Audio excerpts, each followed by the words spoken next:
From what I recall, my first impression of Operator 8 was that it was a boomer shooter, and that's all I needed to know.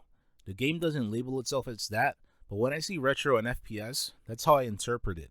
That might be too big of an assumption to make, especially since it's possible for a retro FPS to not fit into the subgenre of boomer shooters, but it is what it is. From the start, I thought that Operator 8 was visually unappealing. It's pretty much just varying shades of gray and black.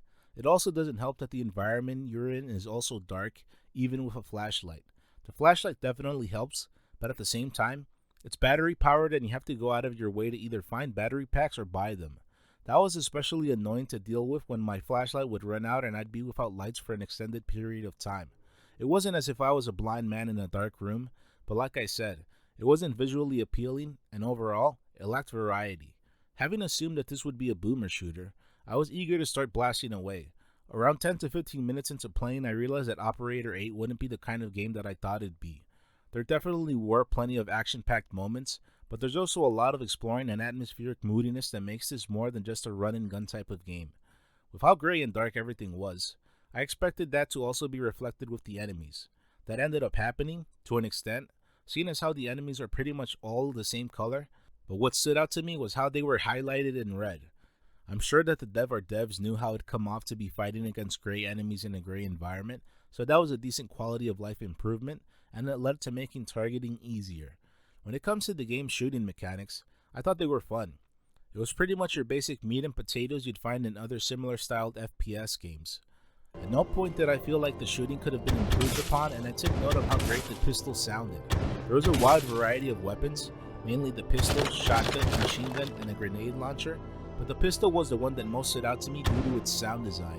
The shotgun also stood out to me mainly because of its reloading animation, but also because at this point in time it's pretty hard to get a shotgun in an FPS game wrong.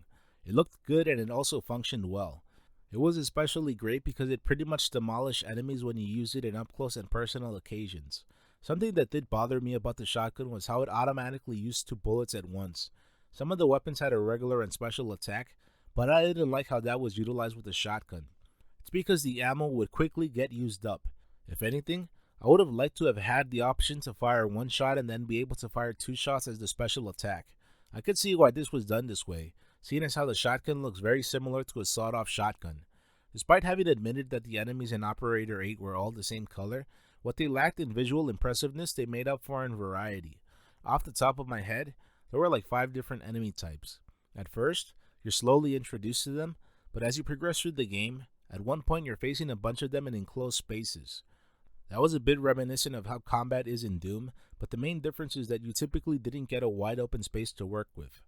This sometimes led to me dying, which was an important part of this game, but I felt that the combat was balanced and my failures didn't feel unfair. The combat alone was enough to keep me entertained while playing Operator 8, but there were also plenty of files that worked as world building. I wouldn't go so far as to say that they were magnificent works of literature, especially because they were riddled with typos, but it did enough to let me know about what happened in the complex in which the game takes place, and that was interesting. I'd like to be able to say that I was fully satisfied with what the rest of this game had to offer, but that'd be a lie. I enjoyed my time with Operator 8, but at times I was frustrated because of some of my perceived flaws. Sometimes it felt like Operator 8 was made in such a way that it was working against me. I can see that taking place in a game with high difficulty settings, but I didn't expect that here. First off, I had issues with the game's checkpoint system and how parts of your progress would be erased when you closed the game and then came back to it. The checkpoint system involved a cloning vat that would allow you to continue from where you left off if you happened to be killed. The problem with this was that you constantly had to clone yourself in order to avoid dying and having to restart from the beginning of the game. What made this even more frustrating was that even if I cloned myself and had a loadout that I was satisfied with, if I stopped playing and came back at a later time, my loadout was gone and I was left with just a pistol. That was frustrating because my progress was pretty much deleted, and that made moving forward harder than it needed to be. This was doubly true when I'd reached new areas that were riddled with enemies. Instead of having my shotgun and a machine gun along with my pistol, I'd only have my pistol.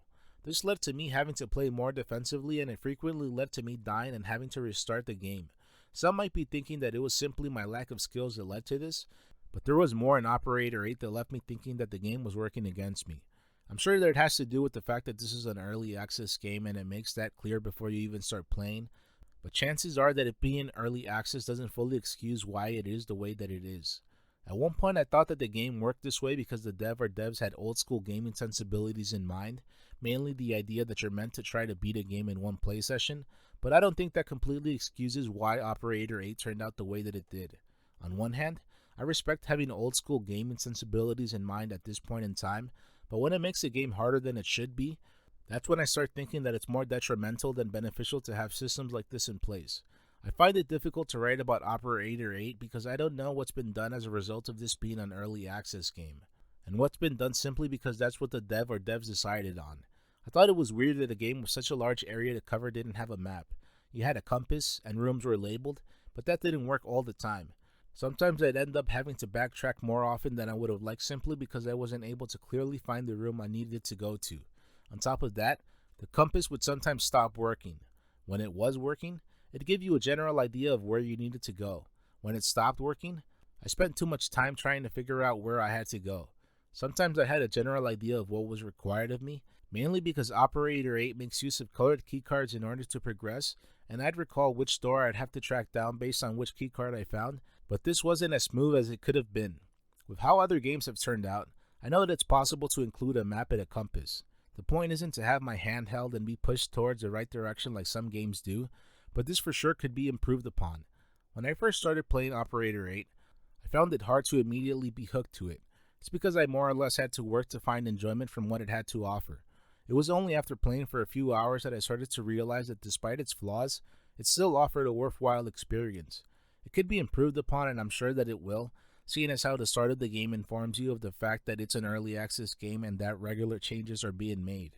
Some might be insulted with me comparing this game to classics such as BioShock, System Shock, and Doom, but from what I saw of Operator 8, it's hard to imagine that it wasn't influenced by any or all of those games. Having played Operator 8 for 7 hours, I felt that I had a good idea of what it had to offer in its current state. I had fun with it, but I eventually got tired of playing because I felt that in its current state it was playing against me. I don't mean that in a literal sense, but there was a lot that can be improved, and that led to a more fun and engaging experience. My biggest gripe with this game is how its checkpoint/save system is handled. It's somewhere between wanting you to beat the game in one sitting while also offering the opportunity to save.